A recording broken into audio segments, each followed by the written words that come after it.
akan menyampaikan elektabilitas yang biasanya ditunggu-tunggu oleh kalangan media berkaitan dengan peta elektoral terakhir di Jawa Barat. Dan seperti biasa kita melakukan banyak simulasi untuk memotret atau mengcapture preferensi warga Jawa Barat terkait dengan elektabilitas paslon, terutama pasca penetapan dan penetapan nomor urut ya, sekaligus foto ya, buat para calon yang akan berlaga di Jawa Barat. Nah, pertama yang kita pakai adalah simulasi top of mind ya, simulasi spontan. Jadi kita tidak memberikan pilihan jawaban apapun dalam simulasi ini. Pertama kita bisa melihat per Juli 2024, waktu itu Prof. Karim Suryadi juga sempat menjadi narasumber kami sama Mas Jayadi juga. Saat itu masih iya ya, saya juga. Sudah. Kebetulan ini narasumbernya sama. Gitu. Nah, waktu itu Ridwan Kamil belum jelas nasibnya, apakah berlaga di Jawa Barat ataukah di BKO-kan ke Jakarta. Jadi saat itu yang paling tinggi top of mind-nya adalah Ridwan Kamil. Deddy Mulyadi saat itu baru di 22% responden yang menyebut namanya secara spontan. Nah, nama-nama lain yang sekarang ada di kertas suara Jawa Barat, waktu itu banyak yang belum muncul di memori publik warga Jawa Barat yang terpilih sebagai sampel kami. Hanya yang muncul saat itu Pak Saihu, itu pun hanya 0,7%. Jadi statnya sangat rendah ya buat Pak Saihu, karena Pak Saihu juga saat itu tidak dikabarkan sama sekali berlaga di Jawa Barat kan. Jadi nama beliau baru belakangan muncul ya sebagai calon dari PKS. Nah, nama-nama lain itu belum muncul sama sekali. Di periode awal September, setelah pendaftaran ke KPU, tetapi sebelum ditetapkan tanggal 23 September, jadi sudah didaftarkan, penutupan pendaftaran sampai tanggal 29 Agustus.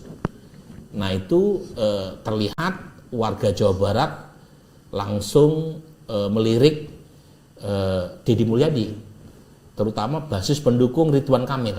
Ya, basis pendukung Ridwan Kamil, karena sudah ada kepastian Ridwan Kamil ternyata mencari peruntungan di Jakarta bukan di Jawa Barat. Basis pendukungnya itu memilih calon yang mereka kenal. Jadi mereka belum begitu mengenal nama-nama lain selain Deddy Mulyadi, sehingga Deddy Mulyadi mendapatkan durian runtuh ya.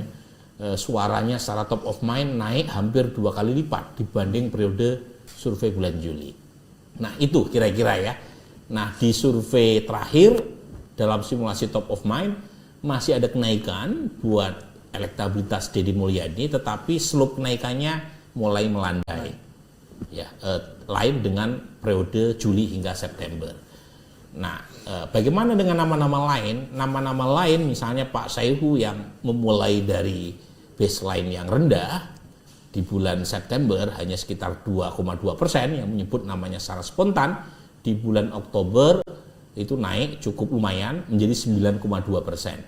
Sementara dua nama calon gubernur yang lain itu dalam simulasi ini belum terlihat pergerakan yang memadai ya, gitu kira-kira. Tetapi overall 38% warga tidak bisa menyebut secara spontan, sementara pemilih strong Deddy Mulyadi itu ada di kisaran 47%, dan di peringkat kedua adalah Saihu dengan selisih cukup signifikan ya, 9,2%. Nah, bagaimana kalau simulasinya 8 nama? 4 nama calon gubernur, 4 nama calon wakil gubernur.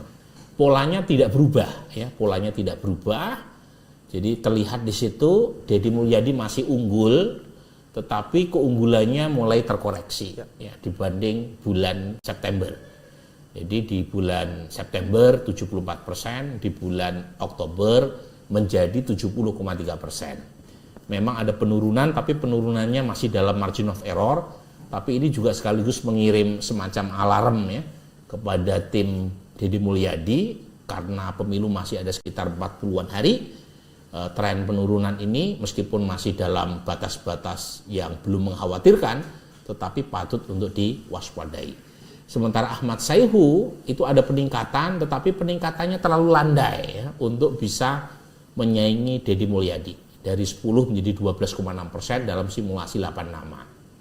nama-nama lain itu sepertinya belum cukup kompetitif ya. Entah itu Pak Acep dari PKB, Pak JJ dari PD Perjuangan ya. Dan terus terang ini sekaligus pesan kepada PD Perjuangan karena 2 pilkada terakhir PD Perjuangan di provinsi paling padat calonnya kurang kompetitif ya. Sebelumnya adalah Pak Maijen TB Hasanuddin itu juga kurang kompetitif ya. Sekarang Pak JJ, jadi belum terlihat pergerakan yang memadai.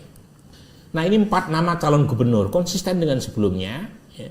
Jadi ada indikasi sedikit kenaikan Ahmad Sayhu meskipun kenaikannya tidak signifikan dibanding bulan September ya.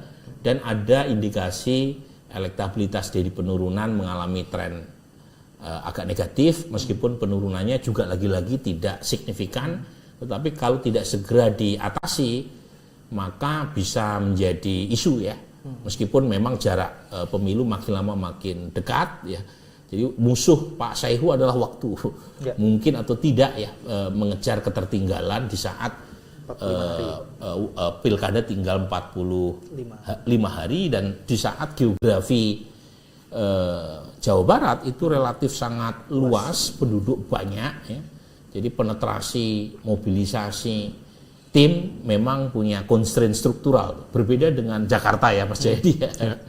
Jakarta Mas Pramono naik secara cepat ya karena memang geografinya lebih padat, lebih mudah dijangkau dan populasinya juga lebih padat dan warga Jakarta lebih well informed ya.